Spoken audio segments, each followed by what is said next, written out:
We live in a culture that teaches us a very specific perspective about what it means to be capable, productive, and valuable. And we receive it in messages that sound something like this: do more, handle more, be more, never stop, never slow down, never need too much. Rest is laziness, limits are weakness, and saying no is selfish. Oh, and if you're tired, well, just push through because everyone else is tired too. Most of us absorb these messages so early on and so completely that we stopped questioning them. We learned to perform beyond our capacity, saying yes when our whole body was screaming no, taking on more because we could without ever stopping to ask whether we should. And here's what I've learned the hard way: just because you can doesn't mean that you should. Today, we're talking about capacity, what it actually is, what happens when we ignore it, and how to start tending to it like the precious resource that it is. Hey, it's Kelly G, your Radiance coach.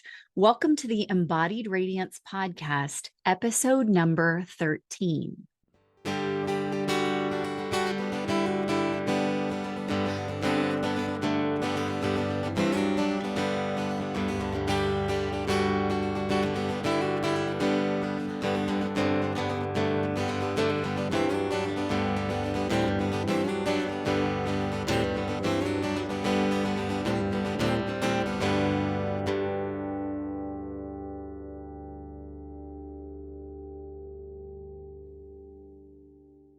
Capacity is about how much you can hold and maintain. I really like to think about capacity like a movie theater. Every theater has a limited number of seats, and that limit isn't a flaw in its design, it's a feature. It exists for safety, for functionality, for the experience to actually work the way it's meant to. And your capacity works the same way. Internally, you have a finite number of seats in your theater, and those seats can be filled with all kinds of things: your commitments, your relationships, your emotions, your obligations, your mental load, your unprocessed experiences, your worries, your grief, your to-do list, even your dreams and the things that you're excited about. Here's something we sometimes forget: good things take up capacity too. Starting a new job can be wonderful and still take up capacity.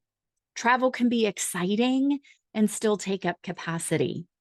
Creating something you love can be deeply fulfilling and still take up capacity. Capacity isn't a measure of whether something is good or bad. It's simply an honest measure of what your system is currently holding and working to maintain. And when every seat in your internal theater is full, and especially when people are standing in the aisles and sitting in the floor, the system stops functioning as well. Things get missed, small frustrations feel big, and decisions become harder. You may have less patience, less creativity, less ability to respond thoughtfully instead of reacting. And here's another thing: until some of those seats become available, there is nowhere for something new to sit. There is no space for more responsibility, but there is also no space for rest, no space for joy, for creativity, for connection. There's no space for the things that you actually want to hold. You may technically be able to cram one more person into that theater, but that really doesn't mean that you should. Several years ago, I was pushing through and functioning way beyond my capacity. And I told myself a story that you may be familiar with. Things like, I'm fine. You know what? I'll sleep when I'm dead.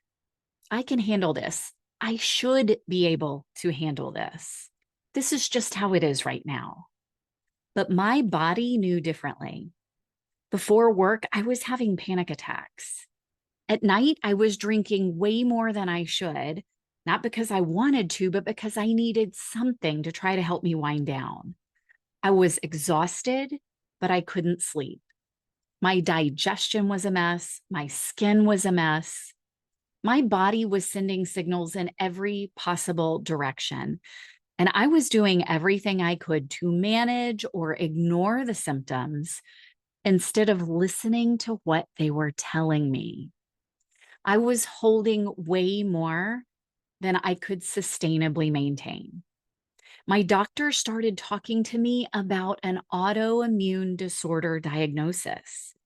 And whether or not every symptom could be traced directly back to stress, what became impossible for me to ignore was that my body was struggling. I was struggling. I couldn't continue in this way. My body had been asking for my attention for a long time, and I hadn't been listening. In fact, I was programmed not to listen. But here's what's really important. There were so many signs before I got to that point, and there often are. Maybe your body starts to speak louder. Maybe your patience starts to get shorter. Maybe your creativity and your joy disappear. Maybe everything starts feeling harder than it should. None of those are signs that there's something wrong with you, that you're doing it wrong. They may simply be signals that you are living beyond your capacity, and they deserve to be listened to. There's something that happens when we consistently exceed our capacity. We begin living in what I think of as energetic debt. We're spending more energy than we're replenishing. And just like financial debt, we can sometimes do that for a while. We borrow from tomorrow, and then tomorrow comes and we borrow again. But eventually, something comes due. We'll explore this concept more over the next few episodes. But for right now, I invite you to simply notice, are you living within your current energetic means? Because our culture doesn't encourage us to explore that question at all. It celebrates the person who sleeps the least, works the most, needs the least support, and somehow keeps saying yes. Yoga offers us a different perspective. In yoga philosophy, there's a concept called brahmacharya. It's often translated as moderation, but I really like to think of it as the right use of energy. It's the allocation of your energetic resources. It's not deprivation or restriction, it's stewardship. How are you using your energy? How are you taking care of your energy? Recognizing that your vital energy is a resource and becoming more conscious of how you use it, that is one of the most valuable things you can do. And just because you have energy available doesn't mean it's wise to spend it all or to spend it in ways that are enforced from external expectations. Just because you're capable of carrying something doesn't mean that carrying it is the best use of your capacity. That's brahmacharya. It's discernment about how we use our energy. Now, here's something else that's really helpful to know. Capacity isn't fixed. The amount you can hold today is not necessarily the amount you'll be able to hold forever. But capacity grows through tending, through care, not through constantly overriding it. Think about physical fitness. You don't build strength by exercising as hard as you possibly can every single day without resting. Eventually, you'll break down if that's the way you go about it.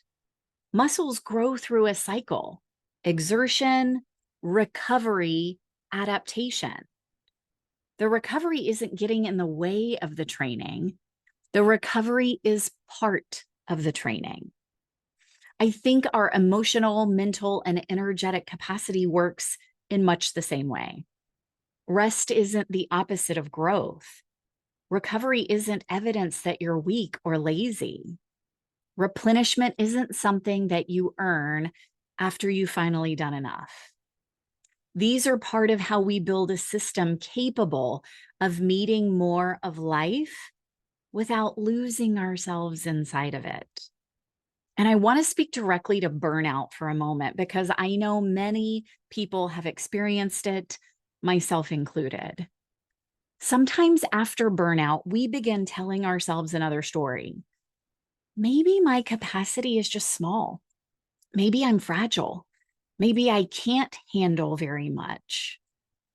And the fear of burning out again can make us want to protect ourselves so carefully that we start living smaller than we actually are.